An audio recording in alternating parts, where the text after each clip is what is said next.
So good morning guys. तो चलिए start करते हैं आज के यानी कि 26 अक्टूबर के इंपॉर्टेंट करंट अफेयर्स को। तो इस प्रश्न में आपसे पूछ रहे हैं अभी हाल ही में रानी रामपाल ने संन्यास की घोषणा कर दी है, उनका संबंध किस खेल से है? आप सभी को पता है, इसका उत्तर होगा हॉकी। तो भारतीय महिला हॉकी टीम की पूर्व कप्तान रही रानी रामपाल ने अभी संन्यास की घोषणा कर दी है। वे भारतीय हॉकी की रानी के नाम से भी प्रसिद्ध है। उन्होंने 254 अंतरराष्ट्रीय मैच खेले और 120 गोल दागे हैं। वे वैसे हरियाणा राज्य से बिलोंग करती हैं। उन्हें सन 2020 में मेजर ध्यानचंद खेल रत्न पुरस्कार भी मिल चुका है और 2020 में ही भारत का चौथा सर्वोच्च नागरिक सम्मान पद्मश्री भी उनको मिल चुका है। और उसके अलावा एक और पॉइंट ध्यान रखना कि हॉकी इंडिया ने रानी रामपाल की जर्सी नंबर 28 को भी रिटायर कर दिया है। और अगर आपको याद हो तो रानी रामपाल के नाम पे एक हॉकी स्टेडियम का नाम रखा गया था। रायबरेली हॉकी स्टेडियम का नाम रानी रामपाल के नाम पे रखा गया था। अब यहाँ पे कुछ और भारतीय खिलाड़ियों के नाम मैं आपको बता रहा हूँ जिन्होंने इसी साल अपने खेलों से रिटायरमेंट ले लिया। जैसे क्रिकेट में आप बात करोगे तो 3 खिलाड़ी हमने देखे, शिखर धवन, दिनेश कार्तिक और केदार जाधव। इन्होंने अभी संपूर्ण रूप से क्रिकेट से संन्यास ले लिया। बैडमिंटन में बी साई प्रणीत, टेनिस में रोहन बोपन्ना और फुटबॉल प्लेयर है सुनील छेत्री। उन्होंने हॉकी में पीआर श्रीजेश ले चुके हैं। अच्छा, आप मुझे बताओ, हॉकी इंडिया ने इनकी जो जर्सी नंबर है वो क्या है जिसको अभी रिटायर कर दिया? जर्सी नंबर को रिटायर करने का, जैसे अभी हमने आज देखा ना, रानी रामपाल की जर्सी नंबर 28 को भी रिटायर कर दिया गया। तो जर्सी नंबर को रिटायर करने का मतलब ये हो गया, आप किसी भी नए खिलाड़ी को इनका जो जर्सी नंबर था वो नहीं दिया जाएगा, ये मतलब हो गया। बाकी विनेश फोगाट, रेसलिंग से इनका संबंध है। और जिम्नास्ट दीपा कर्माकर, इन्होंने भी अपने खेलों से रिटायरमेंट ले लिया, ये ध्यान में रखना। अगला प्रश्न देखते हैं। तो अगले में पूछ रहे हैं अभी अंतर्राष्ट्रीय गीता महोत्सव 2024 का आयोजन ये कहाँ पे किया जाएगा? तो आंसर होगा कुरुक्षेत्र में। यहाँ पे हम बात कर रहे हैं अंतर्राष्ट्रीय गीता महोत्सव 2024 की। ये 28 नवंबर को शुरू होगा और 15 दिसंबर 2024 तक चलेगा। कहाँ पे? हरियाणा के कुरुक्षेत्र में। कुरुक्षेत्र जहाँ भगवान श्री कृष्ण ने अर्जुन को भगवत गीता का उपदेश दिया था। तो हर साल एक सहयोगी देश के रूप में भी यहाँ पे चुना जाता है ताकि गीता का ये संदेश अंतर्राष्ट्रीय दर्शकों तक पहुंचाया जा सके। तो 2024 में जो सहयोगी देश है वो चुना गया है तंजानिया को। तंजानिया ये अफ्रीकी देश है। आपको याद होगा अफ्रीका की जो सबसे ऊंची पर्वत चोटी है माउंट किलीमंजारो, वो तंजानिया में ही स्थित है। और तंजानिया आपको क्यों याद होगा? क्योंकि आईआईटी मद्रास ने अपना जो पहला ऑफशोर कैंपस है, मतलब भारत के बाहर जो अपना पहला कैंपस है वो तंजानिया में ही खोला था, जिसकी पहली महिला डायरेक्टर बन रही थी प्रीति अगलायम। याद है आपको? ये वही तंजानिया है। अच्छा, हरियाणा में ही सूरजकुंड अंतरराष्ट्रीय शिल्प मेला का भी आयोजन होता है, हरियाणा के फरीदाबाद में, यो भी याद रखना। बाकी चलो कुछ फेयर एंड फेस्टिवल्स महोत्सव में आपको रिवाइज कराता हूँ। जैसे कि अभी पहला अंतरराष्ट्रीय सौर महोत्सव का आयोजन ये हुआ था नई दिल्ली में। इंटरनेशनल सोलर अलायंस ने इसका आयोजन किया था इसी साल। ये 2024 वाले ही है। उत्तर पूर्वी राज्यों पर केंद्रित पहला भारतीय कला महोत्सव का आयोजन ये सिकंदराबाद तेलंगाना में हुआ, जिसका उद्घाटन प्रेसिडेंट द्रौपदी मुर्मू ने किया था। 50वां उस्ताद अलाउद्दीन खां महोत्सव 2024 जो कि एक संगीत महोत्सव है, ये हुआ मध्य प्रदेश के मैहर में। जल जागर महोत्सव छत्तीसगढ़ में हुआ। कर्मा पूजा फेस्टिवल ये मनाया गया था झारखंड में। अलाई बलाई महोत्सव हमने तेलंगाना में देखा। लामलाई महोत्सव मणिपुर में। कटी बिहू महोत्सव असम में। फ्लाइंग फेस्टिवल हिमाचल प्रदेश में। और मेरा हो चोंगबा महोत्सव ये मणिपुर में मनाया गया था। तो ये 10 इंपॉर्टेंट महोत्सव हमने और रिवाइज करे, ध्यान में रखिएगा। अगला प्रश्न देखते हैं। तो अगले में देख रहे हैं कि अभी हाल ही में दलित उप कोटा लागू करने वाला पहला राज्य कौन सा बन गया है? तो आंसर होगा हरियाणा। तो हरियाणा ये दलित समुदाय के लिए उप कोटा लागू करने वाला पहला राज्य बन गया है, जिसमें अनुसूचित जातियों यानी कि शेड्यूल्ड कास्ट का उप वर्गीकरण किया गया है। तो हरियाणा के इस फैसले का उद्देश्य है वंचित अनुसूचित जातियों के रोजगार क्षेत्रों में कम प्रतिनिधित्व को सुधारना और इसके तहत सरकारी नौकरियों और शिक्षा में अनुसूचित जातियों के लिए 20% आरक्षण निर्धारित किया गया है। अब बात यहाँ पे हरियाणा की हुई है तो मैं आपको ले चलूंगा हरियाणा, लेकिन उससे पहले एक होमवर्क प्रश्न आपको दे रहा हूँ कि अभी जातीय आधार पर जनगणना शुरू करने वाला तीसरा राज्य कौन सा बना था? पहला बिहार था, दूसरा आंध्र प्रदेश था, अभी तीसरा कौन सा बन गया है ये आपको उत्तर देना है। बाकी बात हरियाणा की थी यहाँ पे, तो ये रहा मैप में हरियाणा। तो यहाँ की कैपिटल चंडीगढ़ होती है, फिर से मुख्यमंत्री बन गए नायब सैनी और गवर्नर कौन है? बंडारू दत्तात्रेय। यहाँ का स्टेट एनिमल ब्लैक बग है, स्टेट बर्ड है ब्लैक फ्रैंकोलिन और स्टेट फ्लावर है लोटस और स्टेट ट्री है पीपल का। कुछ करंट अफेयर्स की यहाँ की बात करें तो हड़प्पा संस्कृति का सबसे बड़ा संग्रहालय ये बन रहा है हरियाणा के राखीगढ़ी में। अंतर्राष्ट्रीय सूरजकुंड मेला हर बार ये फरीदाबाद हरियाणा में ही होता है। भारत का पहला संविधान संग्रहालय ये हरियाणा में बना है, वहां पे जो ओपी जिंदल यूनिवर्सिटी है उसके परिसर में। हर घर हर गृहिणी योजना यहाँ पे शुरू हुई थी। पहली बार ग्लोबल वुमेन्स कबड्डी लीग 2024 का आयोजन ये हुआ था हरियाणा में। IT सक्षम युवा योजना यहाँ पे शुरू हुई। ब्रिटेन का साउथहैम्पटन विश्वविद्यालय अपना परिसर कहाँ पे स्थापित किया? गुरुग्राम हरियाणा में। भारत का पहला चिकित्सा संस्थागत संग्रहालय आपको मिलेगा चंडीगढ़ में। एशिया की पहली स्वास्थ्य अनुसंधान प्री क्लिनिकल नेटवर्क सुविधा का उद्घाटन फरीदाबाद में हुआ था। पहला वैश्विक महिला कबड्डी लीग कहाँ पे शुरू हुआ था? अच्छा, ये ऊपर वाला ये जो हमने पढ़ लिया हरियाणा इसका आंसर होगा, तो ध्यान में रखना। ये अगला प्रश्न देखते हैं। तो अगले में पूछ रहे हाल ही में किसे जामिया मिलिया इस्लामिया यूनिवर्सिटी का कुलपति यानी कि वाइस चांसलर नियुक्त किया गया है? तो आंसर होगा प्रोफेसर मजहर आसिफ को। तो अभी राष्ट्रपति द्रौपदी मुर्मू जी ने जवाहरलाल नेहरू यूनिवर्सिटी के जो प्रोफेसर है मजहर आसिफ, उनको जामिया मिलिया इस्लामिया यूनिवर्सिटी का कुलपति यानी कि वाइस चांसलर नियुक्त किया गया है और इस तरह से वे वहां के 16वें नंबर के कुलपति बने हैं। वे वर्तमान में मैंने आपको बताया जवाहरलाल नेहरू यूनिवर्सिटी के स्कूल ऑफ लैंग्वेज में प्रोफेसर है। अच्छा, वे यहाँ पे किनका स्थान लेंगे? नजमा अख्तर का स्थान लेंगे, जो इस पद पर पहली महिला वाइस चांसलर बनी थी। तो प्रोफेसर मजहर आसिफ का नाम याद रखना। एक ये नाम आपने जरूर सुना होगा, नईमा खातून का नाम इसी साल पढ़ा था हमने। अलीगढ़ मुस्लिम यूनिवर्सिटी की पहली महिला वाइस चांसलर बनी थी, कुलपति बनी थी। और विजया किशोर रहाटकर राष्ट्र महिला आयोग के अध्यक्ष बनी। और आरती सरीन याद है सशस्त्र बल चिकित्सा सेवा की पहली महिला डायरेक्टर जनरल बनी थी। तो ये नाम भी ध्यान में रखना।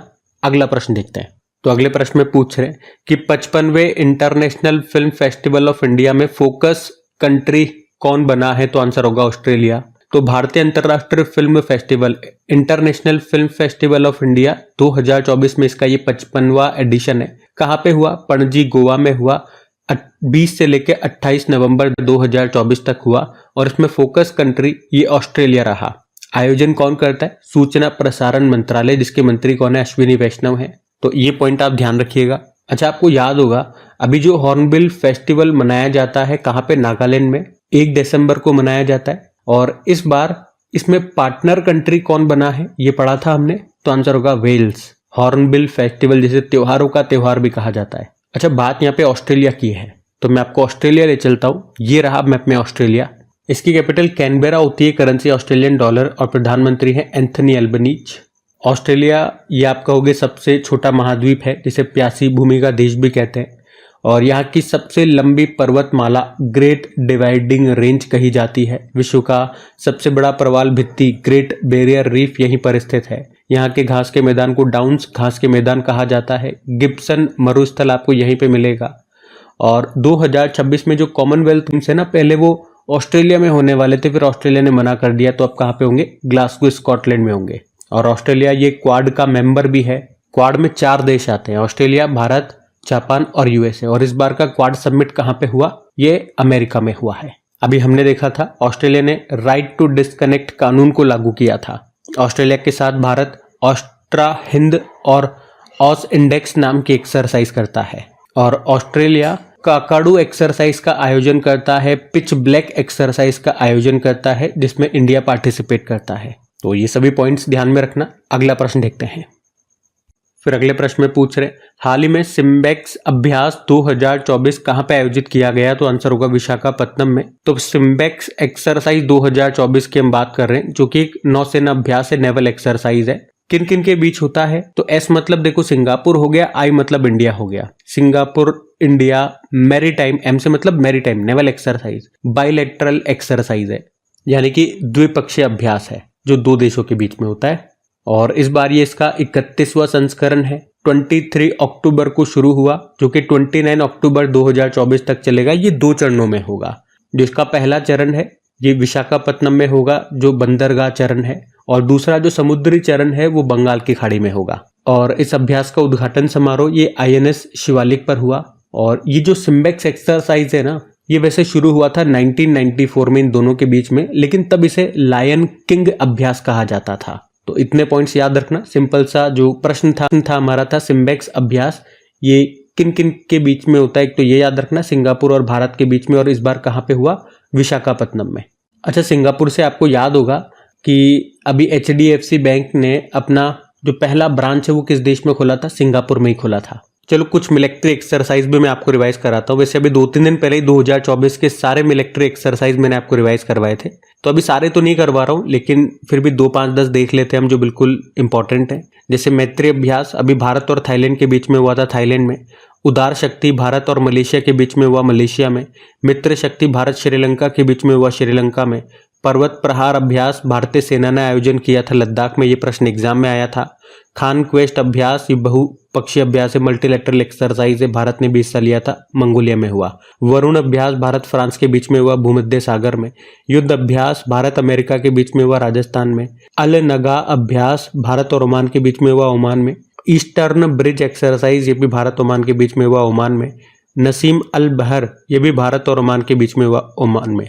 गोवा में हुआ ये। तो ये तीनों एक्सरसाइज याद रखना, हम ओमान के साथ करते हैं। जो अल नगा है वो एक आर्मी एक्सरसाइज है, ईस्टर्न ब्रिज वायुसैन्य अभ्यास है, और नसीम अल बहर ये नौसैन्य अभ्यास है। ठीक है, तो ये ध्यान में रखना। अगला प्रश्न देखते हैं। तो अगले में क्या पूछ रहे हैं कि अभी हाल ही में T20 में सबसे बड़े स्कोर का वर्ल्ड रिकॉर्ड किसने बनाया, तो आंसर होगा जिम्बाब्वे। तो अभी जिम्बाब्वे ने गाम्बिया के खिलाफ 20 ओवर में 4 विकेट पर 344 रन का स्कोर बना दिया, और इनके बीच में ये मैच हुआ कहां पे था, नैरोबी केन्या में। ये T20 इंटरनेशनल मैच में किसी भी टीम का सबसे बड़ा स्कोर है। इससे पहले जो या पिछला रिकॉर्ड था वो नेपाल के नाम था, उसने मंगोलिया के खिलाफ 314 रन बनाए थे। और यहाँ पे जिम्बाब्वे टीम के कप्तान कौन रहे, सिकंदर रजा। इस मैच में कई सारे रिकॉर्ड बने थे, जैसे कि सबसे बड़ा स्कोर हमने देखा, सबसे बड़ी रनों से जीत यहाँ पे हुई, सर्वाधिक छक्के यहाँ पे लगे, सर्वाधिक चौके यहाँ पे लगे। और मैं आपको बता दूं T20 इंटरनेशनल में तीसरा सबसे जो हाईएस्ट स्कोर है वो भारत का है। पहला तो हमने देख लिया जिम्बाब्वे, कितना रहा 344। इससे पिछला रिकॉर्ड किसका था, या यूं कहूं कि दूसरा हाईएस्ट स्कोर अगर बात करोगे तो वो नेपाल का रहा 314, और तीसरे नंबर पे भारत है 297 हमारा स्कोर है।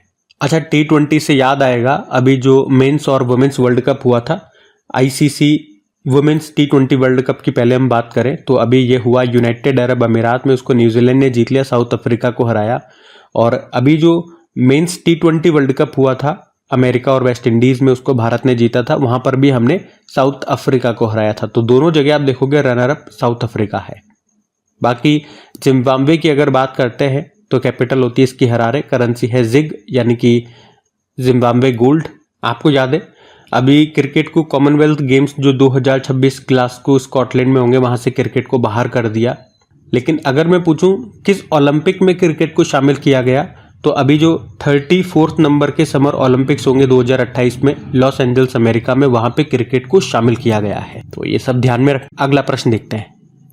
फिर अगले प्रश्न में पूछ रहे हैं कि भारत की भाषाई विरासत पर प्रवासी परिचय 2024 सम्मेलन कहां पे आयोजित हुआ, तो आंसर होगा सऊदी अरब। तो अभी सऊदी अरब में भारत की भाषाई विरासत पर प्रवासी परिचय 2024 सम्मेलन का आयोजन किया गया। कहां पे, सऊदी अरब की कैपिटल रियाद में।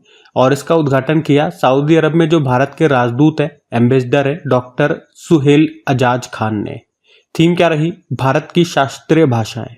आपको बताएं अभी हमारी जो क्लासिकल लैंग्वेज है वो 6 से बढ़कर के 11 हो चुकी हैं। पहले 6 कौन कौन सी थी, तमिल, संस्कृत, तेलुगु, कन्नड़, मलयालम और उड़िया।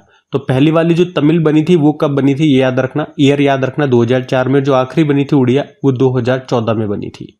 और इस साल 5 नई शामिल हो चुकी है। कौन कौन सी, पाली, प्राकृत, असमिया, बंगाली और मराठी।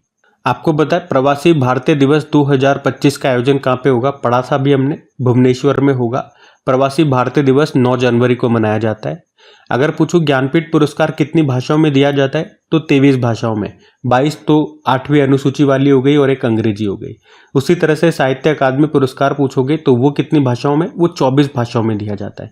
22 तो 8वीं अनुसूची की 22 हो गई, और एक अंग्रेजी हो गई और एक राजस्थानी हो गई। अच्छा, संविधान की 8वीं अनुसूची में कितनी भाषाएं हैं, सबको पता है 22 है, लेकिन मूल संविधान में कितनी थी, 14 थी। बाद में 8 शामिल हुई थी। कौन कौन सी शामिल हुई थी, तो एक तो सिंधी शामिल हुई थी 21वें संविधान संशोधन के तहत, फिर नेपाली मणिपुरी कोंकणी 71वें संविधान संशोधन के तहत, और बोडो डोंगरी संथाली और मैथाली 92वें संविधान संशोधन के तहत। वैसे बात यहाँ पे सऊदी अरब की हुई है तो मैं आपको ले चलता हूँ सऊदी अरब। ये रहा मैप में सऊदी अरब। देखो सऊदी अरब की कैपिटल रियाद होती है, यहाँ की करेंसी है सऊदी रियाल।